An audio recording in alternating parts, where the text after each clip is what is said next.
Welcome to my channel. ఈరోజు మన ఛానల్లో బీరకాయ కూర చేయబోతున్నానండి. దానికి కావలసిన పదార్థాలు: వేయించుకున్న పల్లీలు, కొంచెం కొబ్బరి, అల్లం ముక్కలు, 1-2 పచ్చిమిరపకాయలు, టమోటాలు వేసి మిక్సీ పట్టుకోవాలండి.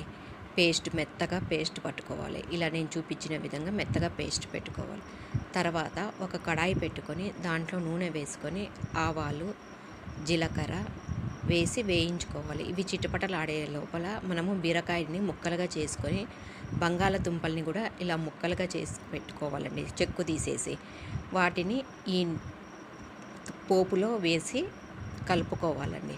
బీరకాయలని వేయాల, తర్వాత బంగాళదుంపల్ని వేసి కలుపుకోవాలి. బీరకాయలలో నీరు ఉంటుంది కాబట్టి ఇలా పోపులోనే మనం మగ్గించుకోవచ్చండి. తర్వాత తగినంత ఉప్పు వేసుకోవాలి, పసుపు వేసుకోవాలి, కారం వేసుకున్నానండి, ధనియాల పొడి కూడా వేసుకున్నాను. మనము అల్లం పేస్టులో వేసుకున్నాం కాబట్టి ఇక్కడ వేయనవసరం లేదు. ఉప్పు, కారం, పసుపు, ధనియాల పొడి వేసి కలిపి ఇలా పేస్టును కూడా ఇందులో వేయాలండి. కలుపుకున్న తర్వాత ఈ పేస్టును కూడా బాగా ముక్కలకు పట్టేంత వరకు కలుపుకుంటూ మగ్గనిచ్చుకోవాలండి. చిన్న సిమ్ము మీదనే పెట్టుకుంటే బీరకాయలో నీరు, మూత పెట్టుకుంటే బీరకాయలో నీరు ఊరుతుందండి. దానికి తగినంతగా చూసుకొని మనము మళ్ళీ నీళ్లు పోసుకోవాలండి గ్రేవీని.